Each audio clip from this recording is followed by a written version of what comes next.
कृषि से जुड़ी हुई लेटेस्ट जानकारी के लिए आप लाल बटन दबा के चैनल को जरूर सब्सक्राइब कर लें। सभी किसान बंधुओं को मेरा सादर नमस्कार। किसान भाइयों, आज की इस वीडियो में हम बैंगन में लगने वाले बहुत ही गंभीर कीट के बारे में बताने जा रहे हैं, जिसको कि तना एवं फल छेदक सुंडी भी कहते हैं।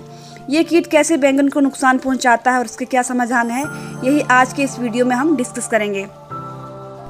इस कीट के लक्षणों के बारे में बात करने से पहले मैं आपसे फिर से रिक्वेस्ट करूंगी कि अगर आप मेरे चैनल पर नए हैं तो मेरे चैनल को ज़रूर सब्सक्राइब कर लीजिए और मेरी वीडियो को ज़रूर लाइक करिए और बेल आइकन भी दबा दीजिए, ताकि आगे आने वाले समय में कोई भी ऐसा वीडियो मैं अपलोड करती हूँ तो आप तक जानकारी उसकी पहुँचती रहे। तो बात करते हैं इसके लक्षणों के बारे में। तो जैसा कि आप देख पा रहे हैं इस वीडियो में, इस इंसेक्ट का डैमेज प्रमुख लक्षण जो है वो है पौधे के ऊपरी नरम टहनियों का सूखना, जबकि आपको बाकी पौधा जो है वो एकदम स्वस्थ दिखाई दे रहा होगा।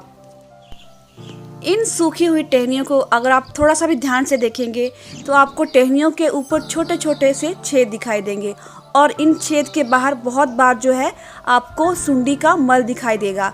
अगर आप इस टहनी को थोड़ा सा तोड़ेंगे तो इसके अंदर आपको हो सकता है गुलाबी रंग का कीड़ा देखने को मिल सकता है। कई बार ये कीड़ा नहीं भी होता है क्योंकि वो टहनी को खा के आगे बढ़ चुका होता है, परंतु आप 2-4 टहनियाँ तोड़ के देखोगे तो आपको कहीं ना कहीं ये गुलाबी रंग का कीड़ा जो देखने को मिल जाएगा, जैसे कि आप इस वीडियो में देख पा रहे हैं। इस कीड़े का जब प्रकोप बहुत ज़्यादा बढ़ जाता है तो ये पौधे के फूलों को भी प्रभावित करता है। जो फूल हैं बैंगन के वो गिरने लगते हैं और पत्तियां भी सूखने लगती है। जब ये अटैक अर्ली स्टेज में होता है बैंगन के, तो आपको पौधा कम्प्लीटली सूखा हुआ दिखाई देगा। अगर आपके बैंगन की फसल जो है फ्रूटिंग स्टेज में है तो कुछ इसी तरह के लक्षण बैंगन के फल के ऊपर भी दिखाई देते हैं और आपको फलों में छोटे छोटे से छेद दिखाई देंगे। और अगर आप इसको तोड़ के देखते हैं तो आपको अंदर का फल जो है सड़ा हुआ और कई बार आपको इसमें सुंडी भी दिखाई दे जाती है।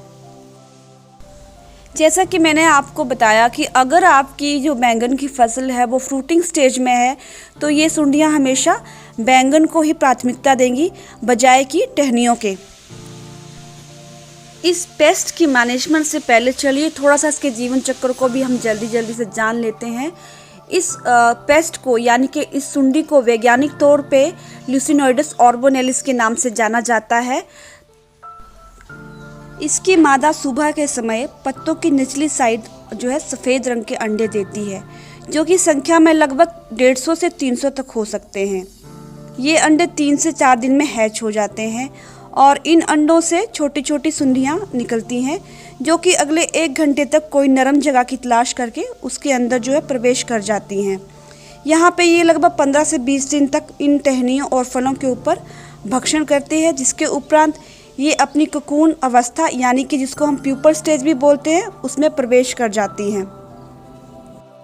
इसकी जो प्यूपर स्टेज यानी कि जो कोकून की अवस्था है वो देखने में ग्रे या फिर ब्राउन कलर की होती है और ये नॉर्मली पौधे के किसी गुप्त जगह पे छिपी रहती है और ये स्टेज जो है 6 से 8 दिन तक की होती है। इसके बाद इससे सफ़ेद रंग के जो वयस्क निकलते हैं, जैसा कि आप वीडियो में देख पा रहे हैं। तो किसान भाइयों, अब बात करते हैं इसकी मैनेजमेंट की। तो जैसे कि हमेशा ये कहा जाता है कि चाहे कोई भी बीमारी हो, चाहे कोई भी इंसेक्ट हो, आपको एक ही जो ज़मीन के ऊपर है बार बार वो फसल नहीं लगानी चाहिए। तो इस कीट के लिए भी ये बात सही साबित होती है कि आप एक ही ज़मीन के ऊपर बार बार बैंगन की क्रॉप जो है वो ना लगाएं। इस कीट को रोकने का दूसरा सबसे हेल्दी जो उपाय है वो है फेरोमोन ट्रैप का प्रयोग करना, जिसमें कि एक विशेष प्रकार का ल्यूर लगा रहता है। ये ल्यूर एक तरह का मादा हार्मोन होता है और सभी नर जो है वो इस हार्मोन के प्रति जो है वो अट्रैक्ट होते हैं, यानी कि वो आकर्षित होते हैं इसके प्रति और इसमें फंसकर मर जाते हैं। यहाँ पे आपको एक चीज़ और ध्यान देनी है कि जब भी आप ट्रैप लगाते हैं, जब भी आप ल्यूर लगाएंगे तो आपको जो ल्यूर है वो बहुत ध्यान से मांगना पड़ेगा दुकान से, क्योंकि ये जो ल्यूर्स होते हैं ये सभी सुंडियों के लिए अलग अलग होते हैं। तो इसके लिए आपको फ्रूट एंड शूट बोरर का ही ल्यूर जो है, जिसको कि हम ल्यूसिनोइडस ऑर्बोनेलिस का ल्यूर बोलेंगे, वही आपको मार्केट से ख़रीदना है। और जो है आपको कितना ट्रैप पर हेक्टेयर लगाना है, आप लगभग 12 ट्रैप जो है पर हेक्टेयर लगा सकते हैं। अगर आप इस कीट को जो है वो ऑर्गेनिकली कंट्रोल करना चाहते हैं तो आप नीम बेस्ड जितने भी आपके इंसेक्टिसाइड हैं उनका यूज़ कर सकते हैं। और आज की डेट में मार्केट में ऐसे बहुत सारे जो नीम बेस्ड जो इंसेक्टिसाइड्स हैं वो अवेलेबल हैं।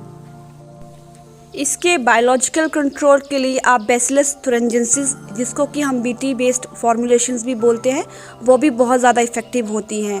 और आजकल मार्केट में ऐसी बहुत सारी बीटी बेस्ड फॉर्मुलेशन अवेलेबल है जिनकी नॉर्मल डोज जो है वो 2 ग्राम पर लीटर के हिसाब से होती है। इस सुंडी के केमिकल कंट्रोल के लिए वैसे तो बहुत सारी लंबी लिस्ट है केमिकल्स की, परंतु कुछ केमिकल्स जो है वो हाल ही में बैन हो गए हैं, जिनमें से कुछ है क्विनोल्फोस, थायोडिकार्प, ट्राइजोफस, डाइमेट्रेट और क्लोरपाइरिफोस। इनका मई 2020 में जो है वो बैन होने का जो प्रस्ताव है वो लाया गया है। इस सुंडी के केमिकल कंट्रोल के लिए कुछ अन्य पेस्टिसाइड है जो बहुत ज़्यादा इफेक्टिव है, जैसे कि इमामेक्टिक बेंजोएट। इसका आप 4 ग्राम का घोल जो है वो 10 लीटर में बना के स्प्रे कर सकते हैं। इसके साथ ही अन्य केमिकल जैसे कि स्पाइनोसाइड है, जिसको कि आप 0.4 ml पर लीटर के हिसाब से अप्लाई कर सकते हैं। इसके अलावा क्लोरेट्रेनिपिरोल है, जिसको कि आप कोराजेन के नाम से भी जानते हैं, ये भी बहुत ज़्यादा इफेक्टिव होता है। परंतु आपको एक बात ध्यान रखनी है कि जब भी आप स्प्रे करें तो इन केमिकल्स को आप अल्टरनेटली यूज़ कर सकते हैं, नहीं तो ये सुंडी जो है वो रेजिस्टेंट डेवलप हो जाता है इसमें।